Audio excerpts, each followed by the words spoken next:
The notification came 3 days before Easter. A simple text from my father, no greeting, no warmth. Just the message that had become familiar over the past decade. I wasn't welcome. I stared at my phone in my chambers, the mahogany desk reflecting the afternoon light filtering through the tall windows. Outside, Washington, D.C. bustled with its usual organized chaos. Inside, I felt the old familiar sting of dismissal, though by now it had dulled to a distant ache. My father had perfected the art of excluding me while making it sound reasonable. This time the excuse was my cousin Sarah's new husband, Marcus Whitmore. A federal judge, Dad had emphasized in previous calls. Important. Connected. Someone whose presence elevated the family's standing. And my presence apparently would diminish it. I set the phone down and returned to the brief I'd been reviewing. United States versus Riverside Development Corporation. A complex federal fraud case involving healthcare contracts. The kind of case that required precision, patience, and an understanding of both criminal and administrative law. The kind of case I'd been appointed to handle because of my reputation for fairness and my expertise in federal contracting law. But my father didn't know that. None of my family did. To them, I was still Lauren, the daughter who'd wasted her potential by working for the government instead of joining a prestigious law firm. The one who'd chosen public service over profit, principle over prestige. The family embarrassment who drove a modest car, lived in a small townhouse and wore conservative suits instead of designer labels. They had no idea that 10 years ago at 32, I'd been confirmed as a United States District Court judge for the District of Columbia. One of the youngest federal judges appointed in the past 2 decades. I hadn't hidden it exactly. I'd invited them to my confirmation hearing. My father had declined, citing a golf tournament. My mother had prior commitments. My sister Jessica came but left early, unimpressed by what she called government pageantry. Only my late grandmother had attended, sitting in the gallery with tears of pride streaming down her face. After that, I stopped trying to share my life with them. When they asked about work, I said cases and paperwork. When they dismissed my career as pushing papers for bureaucrats, I simply nodded. When my father introduced me at family gatherings as Lauren, she works for the courts, emphasizing it like an apology, I smiled politely. I wasn't hiding. I was watching.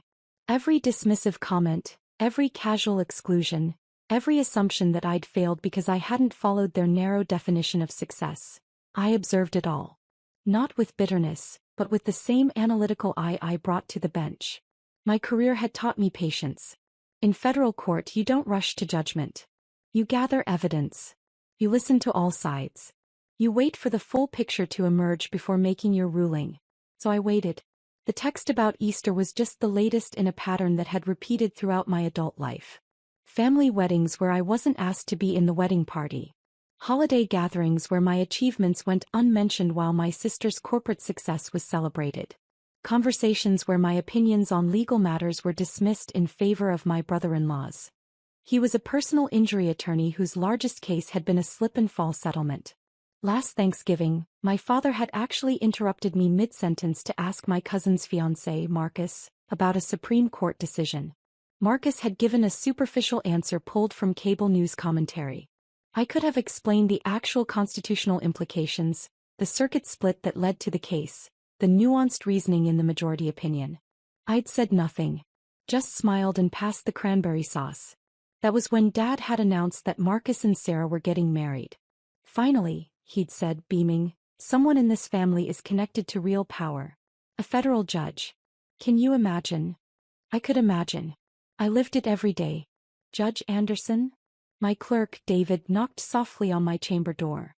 The Riverside Development case file is ready for tomorrow's hearing. Thank you, David. I accepted the file, noting its thickness. Has the defense filed their witness list? Just came in. Whitmore and Associates is representing the defendant. Marcus Whitmore himself is listed as lead counsel. My hand paused on the file. Marcus Whitmore? Yes, Judge. Apparently he's taking a high-profile case to raise his firm's visibility. The partner memo says he's looking to make a name beyond his judicial connections. I opened the file and scanned the defense team roster. There it was. Marcus Whitmore, J.D. Partner, Whitmore and Associates. My cousin Sarah's husband. The federal judge who wasn't actually a federal judge. I'd never corrected that misconception. When Dad had first mentioned Judge Whitmore, I'd assumed he meant a state court judge perhaps or a magistrate. But at Thanksgiving I'd overheard Marcus carefully deflecting questions about his cases, speaking in vague terms about the bench and rulings. It had taken me exactly 3 minutes of conversation to realize the truth. Marcus had been a clerk for a federal judge 15 years ago. He'd been working at the courthouse, but he'd never been a judge himself. He'd parlayed that brief association into a successful private practice, and somewhere along the way, my family had inflated his resume from former judicial clerk to federal judge. Marcus had never corrected them. In fact, from what I'd observed, he'd encouraged the confusion. He name-dropped his former judge, referenced his time on the bench in a way that was technically true. He had been present on the bench, just not sitting in the judge's chair, and let people draw their own conclusions. My family, always impressed by titles and status, had drawn exactly the conclusion Marcus intended. And now Marcus Whitmore, who my father considered too important for me to be around, was going to appear in my courtroom as defense counsel in a federal fraud case. I pulled the case summary. Riverside Development Corporation was accused of submitting falsified documentation to obtain $47 million in federal healthcare facility construction contracts. The government alleged systematic fraud, inflated qualifications, fabricated experience, forged certifications. It was exactly the kind of case that required a defense attorney with deep knowledge of federal contracting law and criminal procedure. Marcus's firm specialized in corporate litigation and white-collar defense, but his personal experience was mostly in civil matters. This case was going to be a challenge for him. I spent Sunday reviewing the briefs with my usual thoroughness. The prosecution's case was strong but not overwhelming. The defense had room to maneuver if they were strategic. Everything would depend on how well Marcus could argue the nuances of federal contracting regulations and criminal intent. By Sunday evening, I drafted my preliminary questions and reviewed the relevant precedents. I was ready. My phone buzzed. Another text from Dad. "Hope you're enjoying a quiet Easter at home. Sarah and Marcus's brunch was wonderful. Marcus told such fascinating stories about his cases. So impressive to have someone of his caliber in the family. Wish you could have met him properly." I typed a simple response. "Sounds lovely." What I didn't type: "I'll see him tomorrow morning at 9 o'clock. In my courtroom, where he'll address me as Your Honor." Monday morning arrived with the crisp promise of spring. I drove to the courthouse in my standard vehicle, a practical sedan that my family had once mocked as so ordinary. I parked in my reserved space, marked Judge Anderson, and entered through the private judicial entrance. Security nodded respectfully. "Good morning, Judge." "Good morning, Tom." I took the judge's elevator to my chambers, changed into my robes and reviewed my calendar. United States versus Riverside Development Corporation was my first case. Scheduled for 9 a.m. A pretrial hearing on several defense motions to suppress evidence. At 8:55, David knocked. "Courtroom is ready, Judge. Both parties are present." "Thank you. I'll be right there." I gathered my notes, took a breath, and walked through the door that connected my chambers directly to the courtroom. "All rise. The United States District Court for the District of Columbia is now in session, the Honorable Lauren Anderson presiding." I entered and took my seat at the bench, looking out over the courtroom with the practiced neutrality I'd perfected over a decade. The prosecution team sat at the left table, led by Assistant U.S. Attorney Rebecca Chin, someone I knew to be thorough and prepared. At the defense table sat 3 attorneys in expensive suits, and in the center Marcus Whitmore. Our eyes met. His face went absolutely pale. I watched the recognition hit him in stages. First confusion, why did this judge look familiar? Then recognition, wait, that's Sarah's cousin. Then the devastating realization she's not just in the courthouse. She asked the judge. To Marcus's credit, he recovered quickly, though not quickly enough. His co-counsel had noticed his reaction. The lead prosecutor had noticed. The court reporter had noticed. I gave him nothing. No smile, no acknowledgement of recognition, no indication that we'd met before. Just the same professional neutrality I showed every attorney who appeared before me. "Please be seated," I said. "Counsel, please state your appearances for the record." Rebecca Chin stood. "Rebecca Chin for the United States, Your Honor." Marcus stood. and I could see his hand trembling slightly as he gripped his notes. Marcus Whitmore for the defendant, Riverside Development Corporation, Your Honor. His voice caught slightly on Your Honor. Thank you, I said calmly. We're here for pretrial motions on the defense's motion to suppress evidence obtained during the initial investigation. Mr. Whitmore, you filed this motion. Please proceed with your argument. Marcus opened his mouth, closed it, and glanced down at his papers. When he looked back up, I could see sweat forming at his hairline. This was the moment every judge learns to navigate with care. Personal connections cannot influence judicial decisions. The fact that Marcus was married to my cousin, the fact that my family valued him more than they valued me, the fact that he'd built a reputation on a title he'd never actually held. None of that could matter. What mattered was the law, the evidence, and the arguments presented. Marcus began his argument, and within 2 minutes, it was clear he was unprepared. He cited a case that had been overturned 3 years ago. He misstated the standard for suppression of evidence in federal criminal cases. He confused administrative law with criminal procedure. I let him finish, then asked a simple question. Counsel, you cited Patterson v. United States for the proposition that warrants require individualized probable cause for each document seized. Can you direct the court to that language in the opinion? Marcus fumbled with his papers. Your Honor, I believe it's in the majority opinion page. Patterson v. United States was overturned by the Supreme Court in Wilson v. Harris, I said evenly. 3 years ago. The current standard is established in Riverside. Interestingly, a case with the same name as your client, which held exactly the opposite. Were you aware of that? The courtroom went silent. Your Honor, I will need to supplement our brief. I would suggest you do so, I said. Additionally, your motion cites Federal Rule of Criminal Procedure 41E, which was amended in 2019. The version you're citing is no longer in effect. Ms. Chin, does the government wish to respond? Rebecca Chin stood, and I could see her fighting back a smile. Your Honor, the government believes the defense's motion is based on superseded law and should be denied as filed.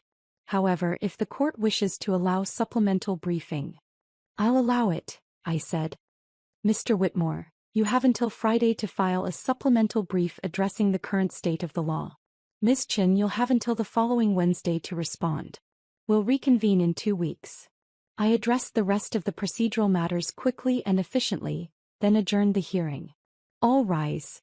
I returned to my chambers, removed my robe, and sat at my desk. The hearing had lasted 20 minutes. In that time, I'd exposed the weakness of the defense's preparation, given them a chance to correct it, and maintained absolute professional neutrality. I'd also watched Marcus Whitmore realize that the family member he'd been helping to exclude from Easter brunch was the judge who would decide his case. My phone buzzed. A text from Sarah. Marcus just called. He said you're the judge on his case? Why didn't you tell us you were a judge? 3 question marks. The text equivalent of shouting. I typed carefully, you never asked what I do. When you inquired, I said I work for the courts. That was accurate. Her response came immediately. Everyone thought you were a clerk or something. This is insane. Marcus is freaking out. He says this is a conflict of interest. I called my judicial assistant. Janet, I need you to prepare the standard disclosure form for a potential conflict of interest. Defense counsel in the Riverside case is married to my cousin. I'm going to disclose the relationship and allow both parties to state whether they want me to recuse. Right away, Judge. Within an hour, both parties had been notified of the family connection. Rebecca Chen's office filed a response stating the government had no objection to me remaining on the case. Marcus's firm requested an emergency conference call. At 3 p.m. I convened the call with both parties on the line. Mr. Whitmore, I said, you've requested this conference to address the disclosed family relationship. Please state your position for the record. Marcus's voice was strained. Your Honor, given that you're related to my wife and given that my family relationship with you is complicated, we believe there's an appearance of impropriety that warrants recusal. Please elaborate on what you mean by complicated, Mr. Whitmore. There was a long pause. What could he say? That my family excluded me from gatherings? That they considered me inferior? That he'd been held up as the success story while I was the cautionary tale? Your Honor, there's been limited contact between you and my wife's family. We're concerned about potential bias. I see. Ms. Chin, does the government have a position? Your Honor, the government notes that Judge Anderson has an impeccable reputation for fairness and impartiality. We have complete confidence in the court's ability to decide this case on its merits. We oppose recusal. Mr. Whitmore, I'm going to be very clear, I said. I have presided over hundreds of cases in this court. I have never allowed personal relationships to influence my judicial decisions, and I will not start now. The fact that you are married to my cousin is irrelevant to how I will rule on the legal issues in this case. However, if you genuinely believe I cannot be impartial, you have the right to request that I recuse myself. But I want you to understand that if I recuse, this case will be randomly reassigned to another judge in this district. You will not get to choose who hears your case. Do you wish to formally move for my recusal? Another long pause. Marcus knew what I knew. The other judges in the district were just as qualified and just as demanding. Some were more prosecution-friendly than I was. Some were known for being exceptionally hard on attorneys who came to court unprepared. I was actually one of the more balanced judges he could have drawn. Your Honor, Marcus finally said, we'll withdraw the request for recusal. Noted for the record. This conference is concluded. Both parties will comply with the briefing schedule I established this morning. And Mr. Whitmore? I expect your supplemental brief to cite current, applicable law. Yes, Your Honor. I ended the call and sat back in my chair. My phone was exploding with texts from family members. My mother. My sister Jessica. Even my father. I ignored them all and finished reviewing the rest of my cases for the week. That evening my father called. I let it go to voicemail, then listened to the message. Lauren, this is your father. We need to talk about this situation with Marcus. He's extremely upset. You should have disclosed that you were a judge when you met him at Thanksgiving. This is very inappropriate. You're creating problems for the family. Call me back immediately. I deleted the message. Tuesday morning my mother called. I answered. Lauren Marie Anderson, what is going on? Hello, Mother. I'm well, thank you for asking. Don't be flippant. Marcus says you're a federal judge. Since when? Since my confirmation 10 years ago. You were invited to the ceremony. Wait. That government thing? I thought you were being sworn in as a clerk or something. A United States District Court judge, Mother. I sent you the formal announcement. It listed my title. Well, we didn't realize. That's not the point. The point is you're creating a conflict for Marcus. He's trying to make a name for himself and now you're presiding over his case? It looks like you're trying to sabotage him. I took a breath, maintaining the calm I'd learned to cultivate in the courtroom. Mother, Marcus is free to request that I recuse myself. I've already given him that option. He declined. Because the other judges might be worse. You need to recuse yourself anyway. Show some family loyalty. Family loyalty, I repeated softly. Like the family loyalty that excluded me from Easter brunch because my presence would be awkward around Marcus? Silence. Lauren, that was, your father thought. Mother, I have to go. I have oral arguments in 30 minutes. If you'd like to attend, the courtroom is open to the public. You're welcome to come watch what I do. I hung up before she could respond. The week continued. Marcus filed his supplemental brief on Friday. It was better than his original motion but still mediocre. He'd cited the correct cases this time, but his analysis was superficial. Rebecca Chen's response brief was sharp, thorough, and devastating. When we reconvened for the hearing, Marcus looked like he hadn't slept. His co-counsel did most of the arguing this time, a senior partner who clearly understood federal criminal procedure far better than Marcus did. I denied the motion to suppress. The evidence had been lawfully obtained. The defense had failed to meet their burden of proof. Mr. Whitmore, I said after issuing my ruling, I'm setting a trial date for 8 weeks from today. That gives both parties time to complete discovery and prepare their cases. I expect all future filings to meet the professional standards of this court. Do you understand? Yes, Your Honor. This hearing is adjourned. That evening my sister Jessica called. Unlike my parents, Jessica had always been more pragmatic than status-conscious. Okay, she said without preamble. I need you to explain what's happening because Dad is losing his mind and honestly I'm confused too. What would you like to know? Are you actually a federal judge? Yes. Like a real one? Not a magistrate or a referee or something. A United States District Court judge. Article 3. Life tenure. Presidential appointment, Senate confirmation. Holy shit, Jessica breathed. When did this happen? 10 years ago. I was 32. And you just never mentioned it? I invited the family to my confirmation. Grandma was the only one who came. I heard her intake of breath. Oh my God. That ceremony where Grandma made us all promise to attend, but Dad said it was just some government paperwork thing. That ceremony. Lauren, I am so sorry. I thought we all thought. You thought I was a clerk. Or a secretary. Or just a government employee. I kept my voice gentle. It's fine, Jessica. I stopped correcting the assumptions years ago. It's not fine. We've been treating you like you're the family failure, I finished. I know. Meanwhile, you're one of the most powerful people in the federal judiciary, and we've been fawning over Marcus, who isn't even actually a judge. He was a clerk, I said. A good one from what I understand. He's built a successful practice. There's no shame in that. But he let us think. He did. And I let you keep thinking I was something less than I am. We both made choices about what to reveal and what to let people assume. Jessica was quiet for a moment. Are you going to destroy him in this trial? I'm going to be fair and impartial just as I am in every case. The law will be applied equally. Justice will be served based on the evidence and the arguments presented. Marcus will get the same consideration as any other attorney in my court. No more, no less. That's very judge-like of you. It's my job.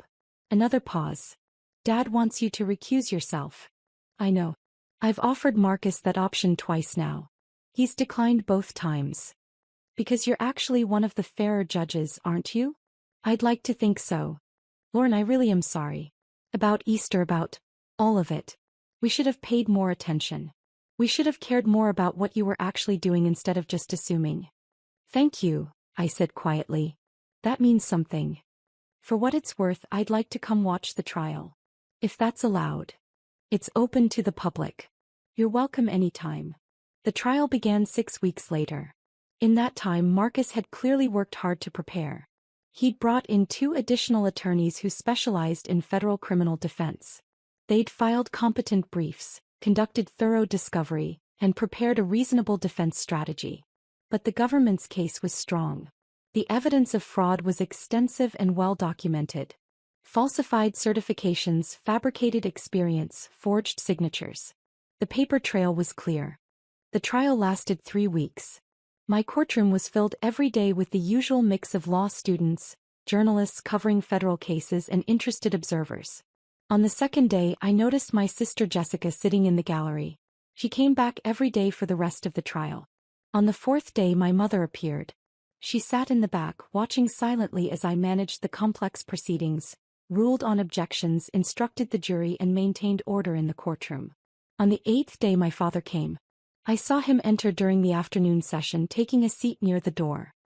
He watched as Marcus examined a witness, as Rebecca Chin cross-examined, as I sustained objections and overruled others based on the federal rules of evidence. He watched me work. The jury deliberated for 2 days before returning a verdict. Guilty on 17 of 19 counts. Riverside Development Corporation had systematically defrauded the federal government of $47 million. I thanked the jury for their service, set a sentencing date, and adjourned the trial. In my chambers afterward, I removed my robe and sat quietly for a moment. The case had been decided fairly. The law had been applied correctly. Justice had been served.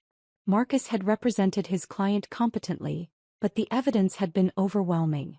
He'd done his job. I'd done mine. My phone showed 14 missed calls from family members. I called Jessica first. You were incredible, she said immediately. Lauren, I had no idea. The way you managed that courtroom, the way you explained complex legal concepts to the jury, the respect everyone showed you, I'm honestly in awe. Thank you for coming. I brought Mom on day 4. Did you see her? I did. She cried afterward. Not in court but in the car. She said she finally understood what Grandma had been trying to tell us. My throat tightened. Grandma knew. She tried to tell us. We didn't listen. Jessica paused. Dad came on day 8. I saw him. He hasn't said anything yet. I think he's processing. That's all right. He doesn't have to say anything. But the next morning my father called. I almost didn't answer, but something made me pick up. Lauren. His voice was rough. I watched the trial. The end of it, anyway. Yes, I saw you there. I had no idea what you do. I mean, I knew you worked at the court, but I didn't understand what that meant. I didn't understand who you are. I waited.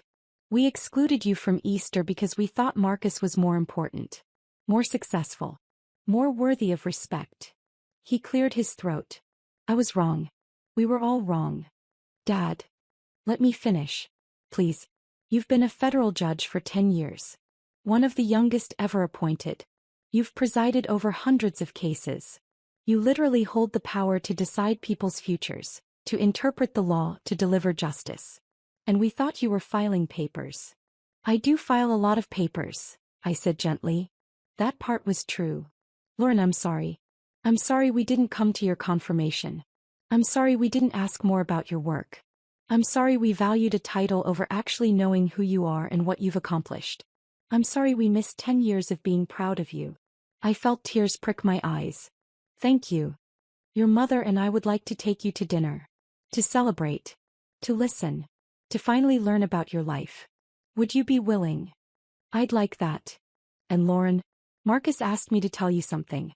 He said to tell you that you were the fairest judge he's ever practiced before, and if he ever has another federal case he hopes he draws your court. I smiled. That's kind of him. He also said to tell you that he's sorry for letting us believe he was a judge. He said you could have embarrassed him in open court, called out the misrepresentation, made him look foolish. But you didn't. You just treated him like any other attorney and judged his work on its merits. That's my job. No, my father said quietly. That's who you are. And we should have known that all along. 2 weeks later I had dinner with my parents. Jessica came too, and to my surprise so did Marcus and Sarah. We sat in a private room at a restaurant near Capitol Hill. For the first time in a decade my family asked me questions about my work. What cases had been most challenging? What was the confirmation process like? What made me want to become a judge? I told them about my love for the law, my commitment to justice, my belief that the courts should be a place where everyone, rich or poor, powerful or powerless, receives equal treatment. Marcus listened quietly, then said, I owe you an apology, Lauren. I let your family believe I was a federal judge when I was only a former clerk. I was embarrassed to correct them, and then it seemed too late.